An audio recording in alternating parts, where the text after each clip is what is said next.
3 invités avec nous chaque soir pour décrypter les mouvements de la planète marché. Gilles Guibou est à nos côtés, le responsable des actions européennes d'AXA IM. Bonsoir Gilles. Bonsoir Grégoire. Raphaël Thuin également avec nous, responsable des stratégies de marché de capitaux de Tikehau Capital. Bonsoir Raphaël. Bonsoir Grégoire. Et Florian Yelpo nous accompagne, responsable macro chez Lombardier IM. Bonsoir Florian. Bonsoir Grégoire. Merci d'être là messieurs, ravi de vous retrouver. J'ai besoin d'explications sur ce qui se passe notamment du côté des marchés obligataires. Oublions les actions quelques instants pour se concentrer sur ces mouvements obligataires assez inhabituels. Je le disais en introduction, Florian, si on reprend la séquence depuis les annonces du 2 avril et du plan tarifaire de Donald Trump, les actions américaines ont perdu plus de 10%, on doit être sur des baisses de l'ordre de 12% pour le S&P 500, et on a vu, en tout cas depuis le début de la semaine, des marchés obligataires complètement renverser leur course. On achetait plutôt en sécurité le marché obligataire en fin de semaine dernière, et puis depuis lundi, il y a visiblement des ventes massives qui s'opèrent, puisqu'on a vu des taux longs à 10 ans, à 30 ans, reprendre 40, 50, 60 points de base en moins de 3 jours maintenant, dans un contexte, encore une fois, de stress, d'incertitude maximale, où ce genre d'actifs devrait bénéficier, au moins en partie, d'un statut de valeur refuge, et ça ne semble pas être le cas. Surtout aux États-Unis. Surtout aux États-Unis. Et il est difficile d'oublier les actions dans ce contexte-là. C'est-à-dire que ce qui est vraiment surprenant, c'est le contexte action mis en miroir du contexte obligataire. Donc les taux US montent. Je pense qu'il faut se souvenir qu'il y a dans ce genre d'événement une forme de séquence. D'abord, il y a un mouvement de flight to safety, donc une fuite vers la sécurité. On se met à vendre nos actions, on commence à acheter des obligations qui semble être normalement le placement le plus sûr. Au-delà de ça, on peut avoir ensuite un flight to liquidity, parce que justement, on est forcé de liquider ces actifs. On est créé, parfois, on doit faire face à des appels de marge, un ensemble de systèmes, disons, du monde financier qui vont vous forcer à générer du cash. Alors, c'est peut-être en partie ce à quoi on est en train d'assister. Puis finalement, généralement, il y a un flight to opportunity. Mais c'est peut-être la question... ça, c'est la séquence suivante. Voilà, c'est la séquence suivante. Qui viendra un jour. On se posera peut-être un peu plus tard. Ouais. Les obligations aujourd'hui, on peut se poser la question du flight to opportunity, parce qu'on a des yields qui sont quand même assez... des taux d'intérêt à terme qui sont relativement intéressants, relativement attractifs. 5% sur le 30 ans américain. On a touché à nouveau 5% sur le 30 ans américain au cours de la nuit passée. Voilà. Après, pourquoi plutôt aux États-Unis et moins en Europe ? C'est la deuxième question qu'on doit se poser. Je pense qu'il y a... Tout ce qu'on peut dire aujourd'hui, c'est qu'il y a un enchaînement de coïncidences qui est en train de se produire. On a une dévaluation du renminbi qui se fait sur fond de vente de US Treasuries long terme. Au cours de la nuit, on voit bien les taux 10 ans remonter jusqu'à 4,50 pendant la nuit, puis revenir un petit peu. C'est une suspicion. C'est une suspicion que la Chine est derrière la vente de ces obligations souveraines américaines. On le verra dans des chiffres à un moment de réserve chinoise, par exemple. Pour l'instant, c'est des coïncidences. C'est tout ce qu'on peut dire à ce stade-là de notre point de vue. Il y a cet environnement de liquidation de ce qu'on appelle le basis trade, qui consiste à acheter des obligations américaines et vendre des futurs. Et la liquidation de ces positions-là, peut-être forcée également, qui a également pu amplifier le mouvement. On est face à une séquence, probablement cette séquence de recherche de liquidité, qui survient dans un moment où on est en train de négocier, où la Chine en tout cas est clairement dans une guerre totale contre l'application de ces barrières tarifaires, et en même temps un besoin de liquidité croissant, des tensions sur la liquidité au sein du marché américain. C'est probablement ce qui explique, en tout cas à court terme, les mouvements qu'on observe aujourd'hui. Et si on est dans ce flight to liquidity où on est prêt à vendre, alors non pas ce qu'on veut, mais ce qu'on peut, c'est-à-dire les actifs les plus liquides du monde, est-ce que ça peut être un signal de début, de fin, d'un début de capitulation de marché d'une certaine manière C'est difficile à dire. Ce qu'on voit aujourd'hui, c'est que dans l'ensemble, les marqueurs de l'appétit pour le risque aujourd'hui reste au plus bas. On a notre propre indicateur d'appétit pour le risque qui balaye un petit peu les volatilités actions, les volatilités du marché des changes, les volatilités, les spreads de crédit sur les marchés dérivés. Et quand on regarde le pourcentage de signaux qui sont en train de donner le signe potentiellement d'une stabilisation, on est à 0%. D'accord. Aucune des, je crois, 79 données que l'on collecte quotidiennement ne donne de signal d'amélioration à ce stade.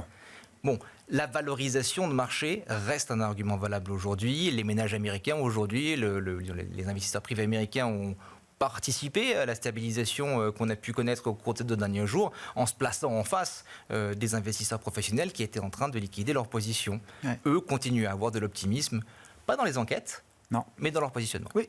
les achats de retail ont été massifs, les plus importants peut-être même depuis une décennie, c'est-à-dire surpassant même les achats qui ont été réalisés pendant la crise Covid, quand des hedge funds, des CTA, eux, dérisquaient massivement leur portefeuille dans le même temps depuis jeudi dernier. Raphaël, sur la dynamique des marchés obligataires, alors il y a un volant d'explications, effectivement, est-ce qu'il y en a qui sont plus satisfaisantes que d'autres? Et puis, est-ce qu'il faut ouvrir la question du statut de valeur refuge des treasuries américaines dans le monde actuel et dans une gouvernance telle qu'elle est aujourd'hui conduite aux États-Unis par Donald Trump? Ouais, tout ça, c'est effectivement les bonnes questions qu'on doit se poser en ce moment. Et c'est ce qui fait aussi que peut-être cet épisode de volatilité, il n'est pas exactement comme les autres. On sent qu'effectivement, il y a des espèces de grincements, y compris dans la plomberie du marché, de liquidité, de leviers excessifs, qui sont en train de se mettre en place là, des rebalancements assez conséquents de positionnement, y compris d'acheteurs structurels quand on parle de treasuries. Et donc effectivement, quand on fait la liste, et Florian l'a très bien fait, la liste des causes, elles sont multiples. Évidemment, les perspectives d'inflation qui impactent potentielle évolution des taux d'intérêt, perspectives de déficit. Les break-even montent ? Les break-even montent, l'inquiétude est grande. On peut imaginer que c'est quelque chose qui va inquiéter les porteurs d'obligations, en particulier aux États-Unis. On voit l'inflation potentiellement être probablement plus à la hausse aux États-Unis qu'ailleurs à la suite de cette séquence commerciale. Donc ça va être un premier motif. Deuxième motif, c'est un motif autour des déficits, qui est là pour le coup généralisé à l'ensemble de géographie. Mais effectivement, dans un scénario de ralentissement économique, ces déficits, ils risquent d'être au moins élevé et stabilisé à des niveaux élevés, voire même d'augmenter. Oui. Deuxième facteur de hausse pour les taux d'intérêt. Et puis effectivement, cette thématique autour de changement de positionnement, défiance vis-à-vis du dollar, rebalancement de certaines positions, des facteurs techniques autour de liquidation. Là, on est vraiment dans cette plomberie du marché et ça, il faut y être très attentif parce que ces facteurs de liquidité, souvent dans les épisodes de baisse, ce sont des amplificateurs, ce sont des détonateurs. Ça peut amener une baisse qui semble parfois justifiée d'un point de vue fondamental, devenir quelque chose d'autre. Et donc, effectivement, cette sous-performance aujourd'hui des treasuries aux US, elle interpelle énormément, elle interroge. Je vous rends hommage, Raphaël, parce que j'y ai beaucoup repensé là, ces derniers temps. C'était dans une discussion avec vous autour de ce plateau. On était quelques jours après le déclenchement de la guerre en Ukraine par la Russie et au moment où, parmi le régime de sanctions, avaient été saisies, confisquées les réserves de change détenues par la Banque centrale russe à l'étranger. Et vous étiez venu nous dire à ce moment-là, détenir du dollar aujourd'hui, c'est un geste politique. Mais je crois que ça n'a jamais été aussi vrai, en tout cas pour certains acteurs de marché, Raphaël. Vous êtes gentil de dire comme ça. Non, mais c'est un risque qui nous inquiète. Aujourd'hui, on va parler des treasuries, mais par exemple, vous avez entendu ce matin que Donald Trump a annulé 500 visas d'étudiants. Donc on parle des mouvements de personnes, on va peut-être parler des mouvements de capitaux, on va parler de M&A. Alors on ne sait pas jusqu'où la musique ira et jusqu'à quel moment on doit s'arrêter, mais effectivement, on dépasse le cadre de flux financiers. Il y a une espèce de défiance vis-à-vis de, d'abord, l'exceptionnalisme américain dans un schéma de tarifs qui devrait pénaliser davantage l'économie américaine, il pose question. Et puis effectivement, de retour à cette idée politique que aujourd'hui, pour la Chine, pour le Japon, pour de grands fonds de pension, détenir beaucoup de dollars, beaucoup de treasuries, ça interpelle, ça interroge et probablement que les gens... J'ai rarement vu autant d'acteurs de marché mettre en avant ce facteur politique. Généralement, le marché ne se mêle pas trop de politique. Je le citais hier, mais je le recite aujourd'hui. Un stratégiste de Wall Street, qui est le stratégiste de Fundstrat, qui visiblement est le plus gros bull de Wall Street de l'histoire, a complètement capitulé, faisant un mea culpa vis-à-vis de ses clients, déclarant, on s'est trompé sur Trump, sur la stratégie tarifaire de Trump, il a cassé le covenant du capitalisme. Il a cassé des covenants du capitalisme qu'on n'imaginait pas pouvoir être cassés et réduits comme ça à zéro. Covenant, c'est les conditions qui sont attachées quand on fait un prêt. Il y a des ratios, des choses à respecter qui font que le prêt reste... voilà. Il y a quelque chose de profondément cassé, y compris pour des gérants américains aujourd'hui. Hein. Gilles, sur la situation de marché. Ça fait plusieurs mois, nous, qu'on était un peu préoccupés et pour être très honnête, on ne comprenait pas exactement le mouvement de hausse post-élection de Trump. Sur ce plateau, je vous ai part de ma volonté dans les portefeuilles d'insister sur les titres qui permettaient d'offrir de la prédictabilité et une moindre variabilité, qui étaient très ennuyeux. Alors on parlait de bière, on parlait de réseau électrique, parce que, et c'est là où, à un moment donné, je ne sais pas comment le qualifier, mais le programme de Trump depuis le début n'a aucun sens. Je veux dire, il n'a aucun sens. On peut le prendre par la macro. Quand je discute avec mon macroéconomiste, il me dit, sauf à croire que les 200 années d'économie qu'on vient de traverser on ne servait à rien. Oui. Mais quand on prend de l'autre côté par la micro, quand on discute avec des entreprises et qui vous expliquent qu'aujourd'hui, le coût du travail au Mexique, c'était le CEO de BBVA, qui est la première banque au Mexique, qui vous explique que le coût du travail, le rapport entre le coût du travail aux US et au Mexique, c'est un rapport de 1 à 7. Que quand vous confrontez ça avec d'autres entreprises, j'avais fait ça, l'exercice avec Legrand, et qui me dit, alors ils n'étaient pas sur 1 à 7, mais eux, ils me disaient aujourd'hui, le marché américain est le marché où le coût du travail est le plus élevé pour nous, et on a un rapport de 1 à 5.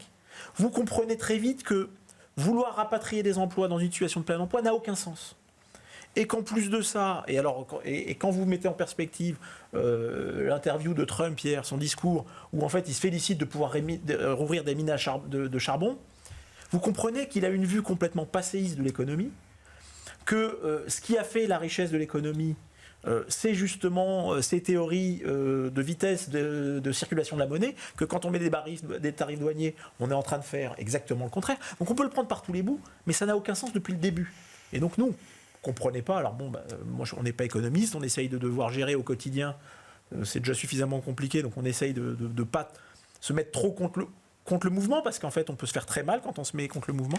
Mais c'est vrai qu'on ne comprenait pas. Ce qui nous semble aujourd'hui néanmoins, c'est qu'effectivement il y a une très forte pression qui va s'exercer sur les États-Unis aujourd'hui, et c'est assez marrant de voir qu'aujourd'hui Trump dit c'est le moment d'acheter des actions. Là où la semaine dernière il expliquait qu'il ne voulait pas regarder, donc peut-être qu'il commence à sentir la douleur. On voit bien que la Chine, en réalité, en répondant œil pour œil, en réalité, certes va peut-être un petit peu porter la douleur, mais en réalité elle fait encore plus mal à l'électeur de Trump, parce que l'électeur de Trump, qu'est-ce qu'il achète ? Il achète des biens chinois qui vont doubler demain dans son panier. Et donc ça veut dire que ça va faire exploser l'inflation, mais ça veut dire que cet électeur de Trump qui a voté pour Trump pour contrer l'inflation, en réalité, c'est lui qui est en train de perdre. Quand il va s'en apercevoir, la bonne nouvelle, c'est qu'en fait, il est peut-être en train de déjà perdre les mid-terms. C'est peut-être la bonne nouvelle. La très bonne nouvelle d'un point de vue gérant européen, et moi c'est celle-là que j'ai envie de retenir, c'est qu'en réalité, on retiendra sans doute, et je l'espère, de cet épisode,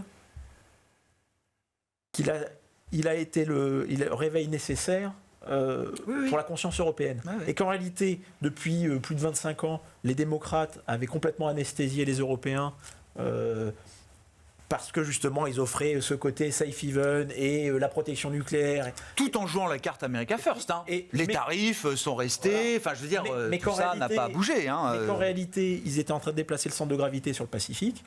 Que là, Trump va avoir réussi en l'espace de 6 mois, potentiellement en sortant de l'OTAN, à avoir créé une défense européenne et donc potentiellement à perdre toutes les influences culturelles. Et à perdre, le plus important, à faire perdre au dollar ce côté monnaie de réserve. Ce qui est, pour le coup, ce qui était ce côté planche à billets qui les sauvait.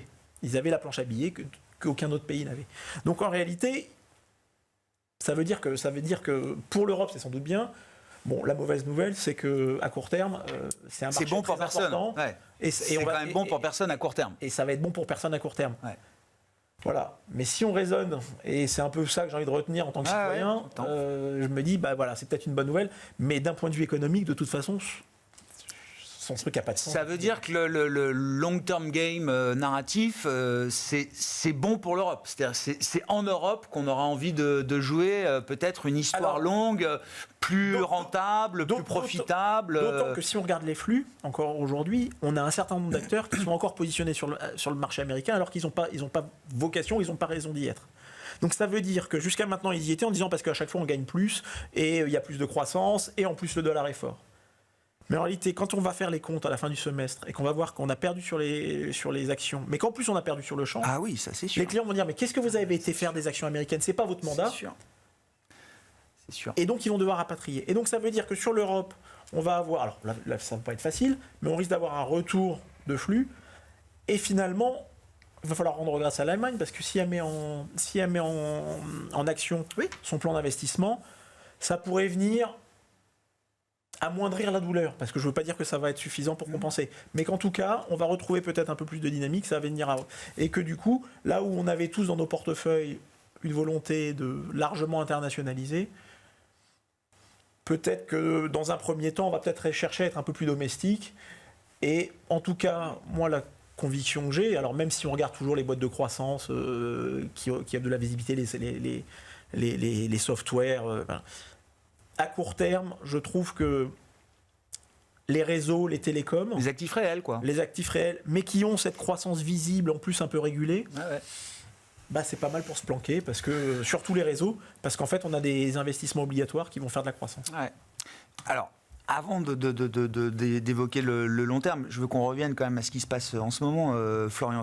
Où sont les coups-circuits? Enfin, c'est dans ce genre de situation, si jamais ça dérapait de trop, et c'est peut-être pas cette séance-là aujourd'hui qui en est encore le moment clé, mais je veux dire, là, tout le monde parle de est-ce que la Fed doit intervenir, comment la Fed peut intervenir. On a vu des épisodes comme ça où ça peut aller très très vite. Tout le monde a en tête le playbook Liz Truss, octobre 2002, crise des LDI britanniques qui se joue en une semaine avec effectivement, alors d'un côté des interventions de la Banque centrale d'Angleterre ciblées, spécifiques, sur un temps donné, et de l'autre côté un pivot politique majeur, puisque dans la semaine, il faut virer le ministre des Finances, et en fin de semaine, c'est Liz Truss elle-même qui est obligée de partir. Et c'est ça qui a permis de régler la dernière crise de marché qu'on a connue ces dernières années. Avant ça, 2020, l'annonce du premier plan Trump, 10% du PIB américain, sans plan de financement, les taux réels se mettent à progresser de 80-90 points de base, et le coup-de-circuit, c'est la Fed. Ouais. Qui intervient. Mais elle intervient dans un contexte où on a coupé l'économie et il n'y a pas d'inflation. Non. L'environnement actuel il est quand même très différent. Donc en général, on va avoir deux disjoncteurs possibles, la Banque centrale ou l'État. Le côté État, est-ce qu'il est possible d'avoir l'État qui joue ce rôle de disjoncteur?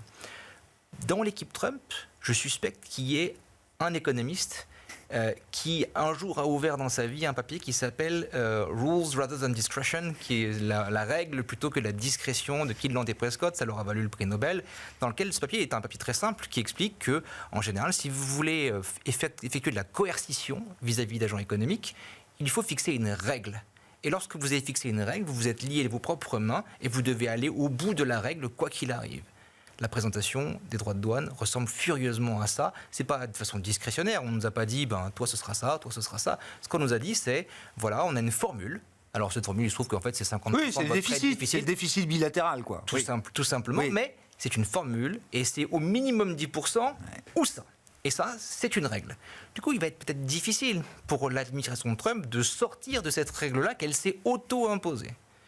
Quid de la Fed. Il y a une forme d'impasse, là, vous dites, dans la manière dont les négociations commerciales ont été posées par l'équipe Trump. Si cette règle a été choisie consciemment, en ayant conscience justement de cette différence entre une règle discrétionnaire, et un élément discrétionnaire, alors probablement qu'on risque de devoir se tenir à cette règle-là. Et de toute façon, cette règle-là est le meilleur moyen de régler ce problème de déficit commercial, puisque je vous force à venir vers moi, je vous force à exporter moins, je vous force... Si quelque chose peut bouger dans le système, c'est la seule façon coercitive de vous y amener. Est-ce que ça a du sens ou pas? C'est pas le point. Non, simplement, c'est un mécanisme de coercition. C'est la donne du moment. Qu'on comprend assez bien. Par contre, est-ce qu'il y a un fusible de l'autre côté Fed? Ça, c'est la question du moment, parce qu'on a de l'inflation devant nous, on a le rapport sur l'inflation demain.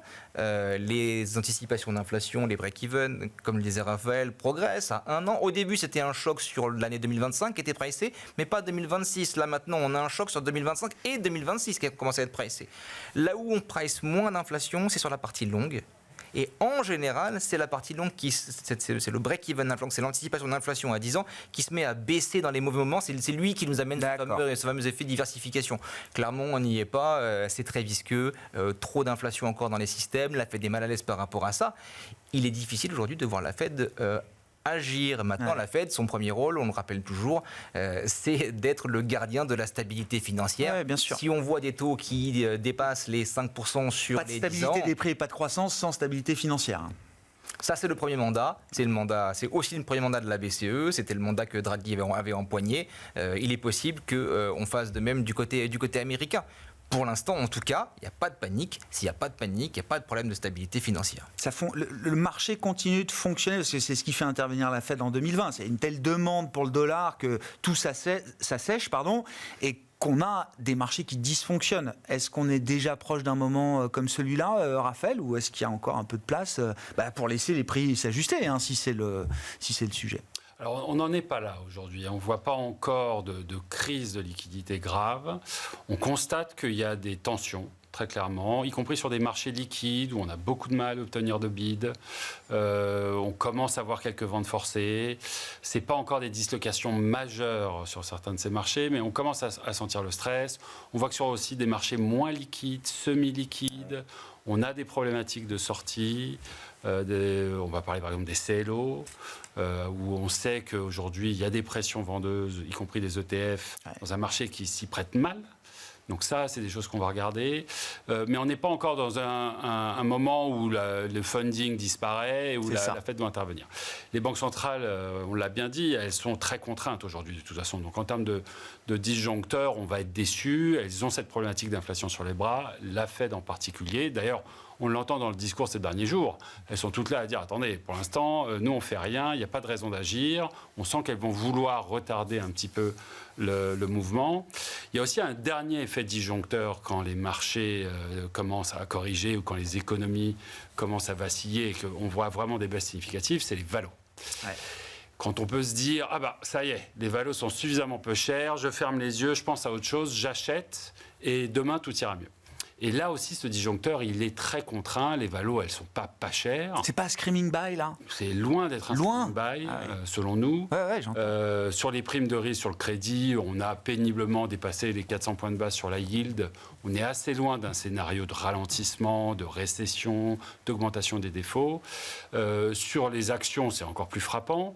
On est aujourd'hui au-dessus des moyennes historiques, en particulier aux États-Unis. Des valorisations en plus qui sont optiquement probablement trop élevées. On sait que probablement les BPA vont être corrigés à la baisse dans les semaines à venir. Donc finalement, on est peut-être plus cher qu'il n'y paraît. 18 fois, c'est le chiffre officiel sur les S&P, peut-être qu'on est à 20 en fait.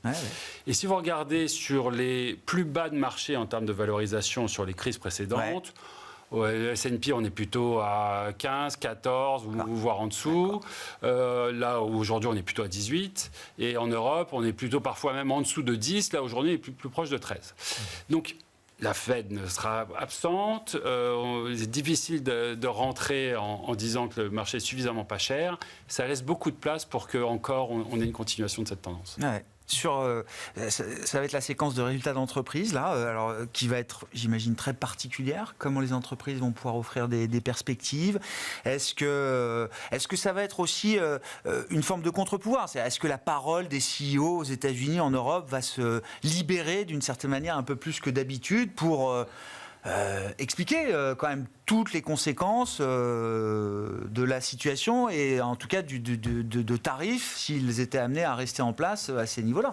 Je pense que sur les perspectives, il ne faut pas s'attendre à avoir beaucoup de choses, puisque je pense que pour un certain nombre d'entreprises, elles sont comme nous, que la situation actuelle, l'incertitude, et au-delà même de l'incertitude qu'il y a là, si demain on devait avoir une annonce que tout s'arrête, la réalité, c'est qu'en réalité, on a créé un climat d'incertitude et que de toute façon, le mal est fait et que les décisions d'investissement sont stoppées. Et qu'il faudra quelque chose, il faudra regagner de la confiance.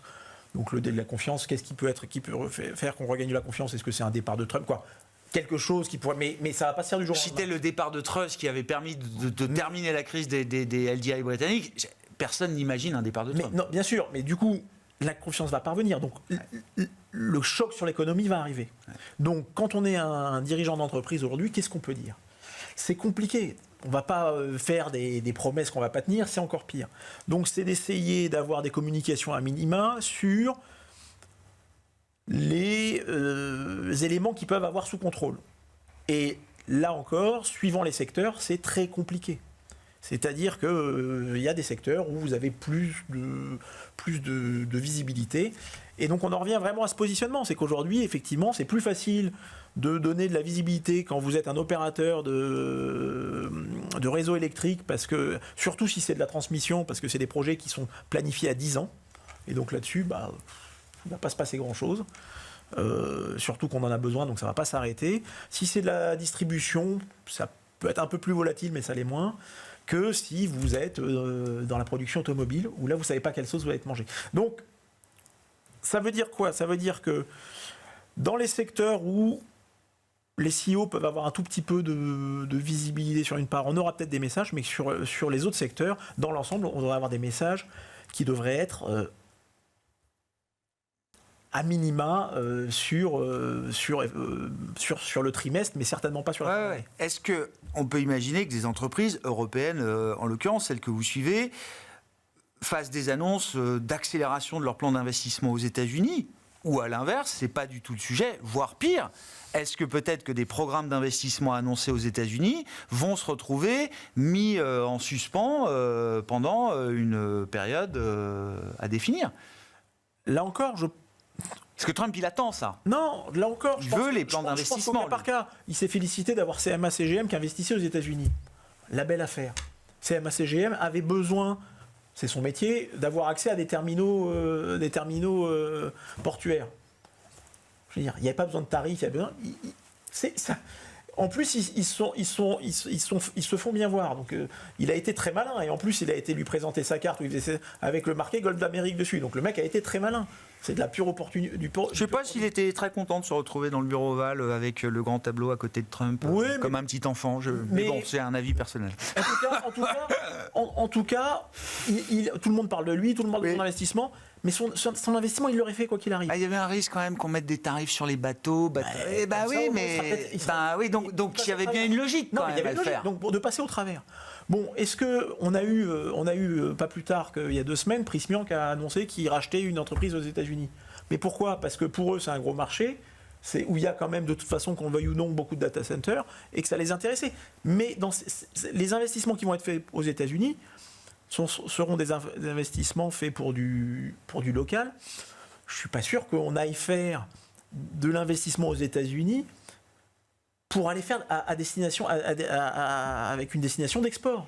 Ah bah non. C'est juste parce qu'on a un besoin et que ça reste un gros marché. Ça reste un marché de 350 millions avec une certaine richesse. Et donc, voilà. Mais je ne suis pas sûr que ça change complètement la nature. Et d'une certaine manière, après, ça peut aussi avoir un côté opportuniste parce qu'effectivement, aujourd'hui, ça coûte quand même 10% moins cher qu'en début d'année parce que le dollar a baissé. Donc voilà, je ne suis pas sûr qu'on puisse en tirer des règles définitives parce que pour l'instant, je pense que ça va surtout mettre de l'intentisme et que soit répond à un besoin immédiat et auquel cas, pourquoi pas, mais sinon, je pense que ça va surtout mettre de l'intentisme. On verra. La parole des CEO américains va être quand même très intéressante à suivre pendant cette période-là. Florian, je voulais bien qu'on dise un mot de la Chine aussi. Alors, on voit, Raphaël l'évoquait tout à l'heure, il y a visiblement l'idée quand même d'envoyer un signal à travers le fixing quotidien du yuan qui permet d'affaiblir un petit peu le yuan tout en restant assez modéré. La Chine n'a pas d'intérêt à long terme à dévaluer fortement sa monnaie. C'est une arme qui est aussi compliquée pour Pékin, mais cette arme, elle est sur la table aujourd'hui ? Elle est potentiellement sur la table. Et il faut aussi avoir en tête que désormais, si la politique de Donald Trump fonctionne, ils vont se retrouver à réonboarder des emplois qui sont des emplois à plus faible productivité. Donc la Chine va faire face à un pays en face d'elle, dont la monnaie occupe une grande part du panier qui sert à définir la valeur du renminbi, dont la productivité risque de se dégrader dans les 5 à 10 prochaines années. La productivité, c'est ce qui fait le rendement de vos actifs. la zone euro, souvenez-vous, 2005-2007, la golden period de la zone euro, où l'euro progressait fortement et l'Eurostock était le Nasdaq de l'époque. Good old days. On risque de se retrouver dans une situation, enfin les Chinois risquent de se retrouver dans une situation où le dollar aura structurellement tendance à s'affaiblir. Probablement que ce qu'on est en train d'observer là en ce moment, ça n'est que la première étape de cet affaiblissement. On pourrait avoir, sans avoir de Mar-a-Lago Agreement, on pourrait avoir en fait un déclin progressif du dollar contre lesquels auquel la Chine va avoir à faire et à gérer activement cette situation-là. Donc il faut aussi penser que progressivement, ils doivent aménager. Eux-mêmes s'ajuster effectivement à l'idée d'un dollar plus faible demain, quoi. Exactement. Qui est tout à fait naturel. Les Européens seront très contents d'avoir un euro plus fort. Les Chinois le seront probablement un peu moins. Ouais. Bon, gardez la parole sur le plan de l'investissement, de la gestion d'un portefeuille diversifié aujourd'hui. Qu'est-ce qu'on fait ? Enfin, je veux dire, déjà, la question des refuges. C'est quoi des refuges qui fonctionnent dans un stress de marché ? Et la séquence est un stress test intéressant de ce point de vue-là. On évoquait le rôle des treasuries qui ne fonctionnent pas aussi bien que ce qu'on pouvait imaginer. Où est-ce qu'on trouve d'autres refuges ? Et j'allais dire, comment on se prépare au coup d'après ? Quels vont être les coups d'après dans un marché qui est un marché en bear market aujourd'hui pour des grands indices américains en l'occurrence ? Alors, quand on regarde le dashboard qui nous sert à piloter notre gestion diversifiée, on a des volatilités qui ont progressé, on a un drawdown qui est clair, on a un sentiment qui est clairement dégradé et des tendances qui sont en baisse.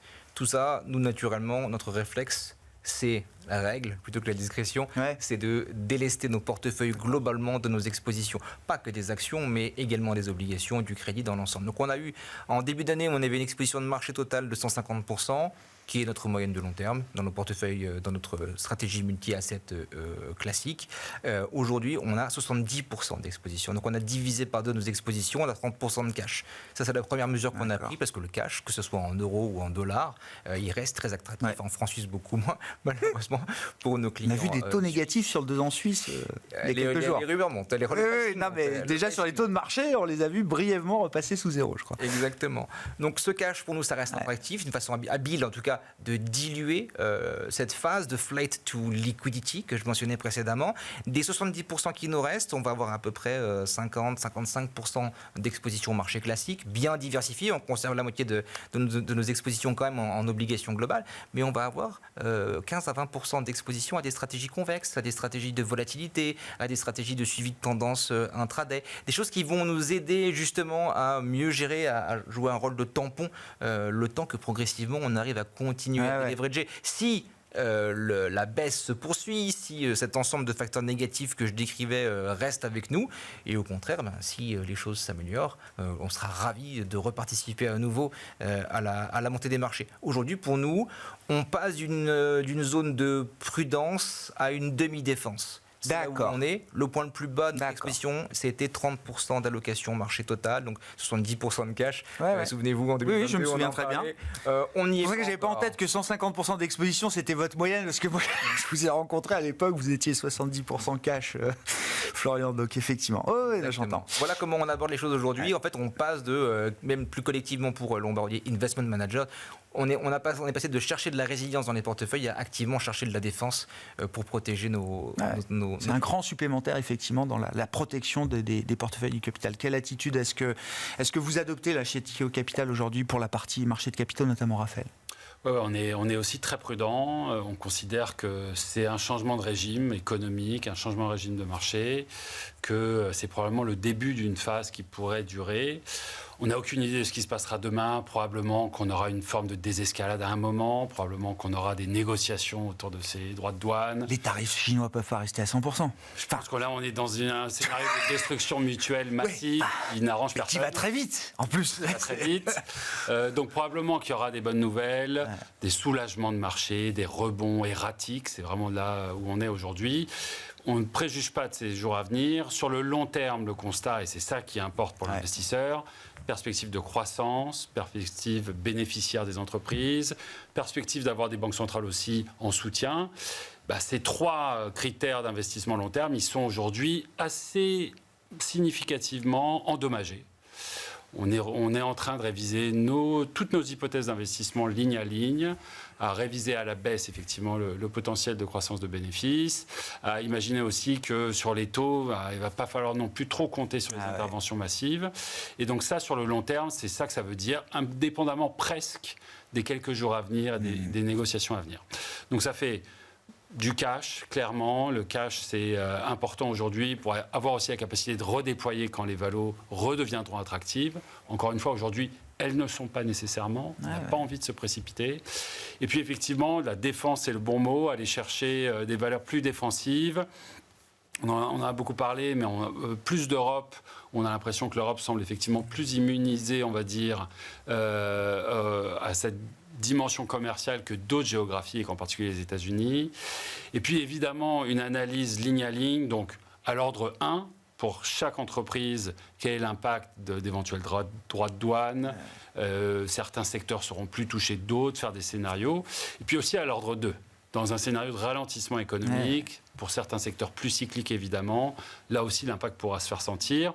On se rend compte beaucoup dans notre univers européen, et je parle sous contrôle de Gilles, mais que à l'ordre 1, beaucoup de ces tampons sont absorbables, que, en fait, finalement, en particulier chez les plus petites entreprises, l'exposition globale, que ce soit chaîne d'approvisionnement, pourcentage de chiffre d'affaires, c'est absorbable, c'est raisonnable.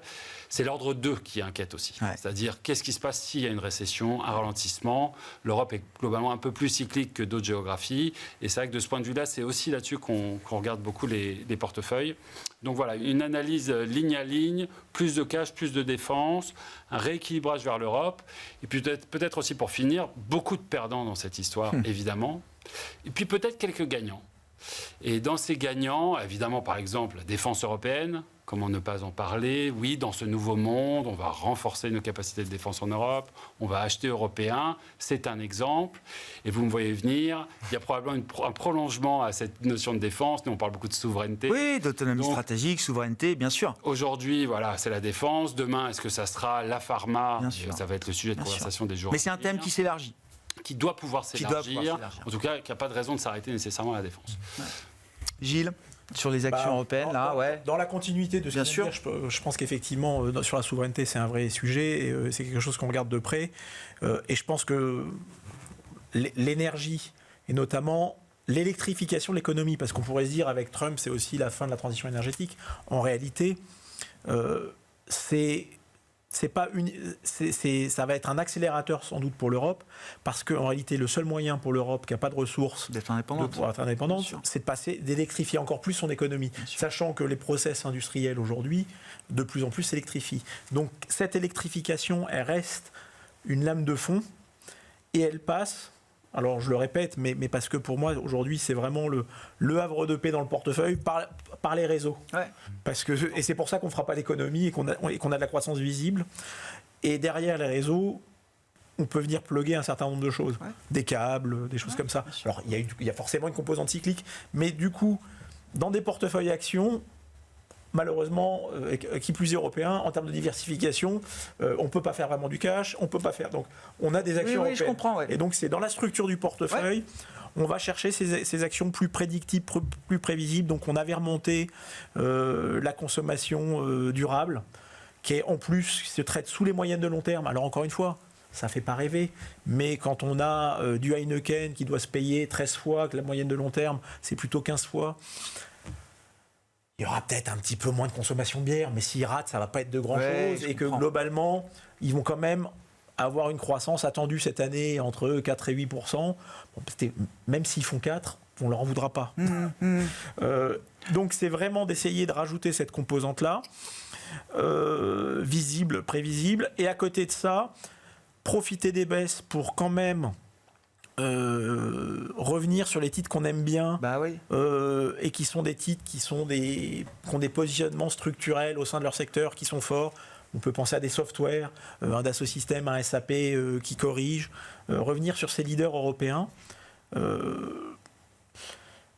Et enfin, parce que c'est un secteur qui a porté la performance depuis 5 ans, les bancaires qui, pour l'instant, sont pas encore dans un scénario, quoi. On n'est pas encore tout à fait dans un scénario Non. de récession. Mais la rupture a été violente quand même. La rupture a été très violente. Ouais. On retrouve des niveaux de valorisation et au-delà de la valorisation, parce que c'est pas forcément un matelas suffisant. Mais en revanche, ce qu'on sait, c'est qu'elles vont distribuer du cash. Oui. Et quand on prend un Intesa, un BNP, on est sur des 10% de rendement. Ah ouais. Et elles ont des bilans qui sont bien Qui plus le solides, permettent. Oui, oui. bien plus solides que la précédente crise. Oui, Donc oui. je ne crois pas qu'on puisse répliquer les modèles d'il y a 15 comprends. ans. Et donc les banques, quelque part, peuvent retrouver un tout petit peu d'intérêt si elles baissent à la faveur de la baisse. Merci beaucoup, messieurs. Merci d'avoir été les invités de Planète Marché ce soir. Gilles Guibou, AXA IM, Florian Yelpo, Lombard Odier IM et Raphaël Thuin, Ticket au Capital.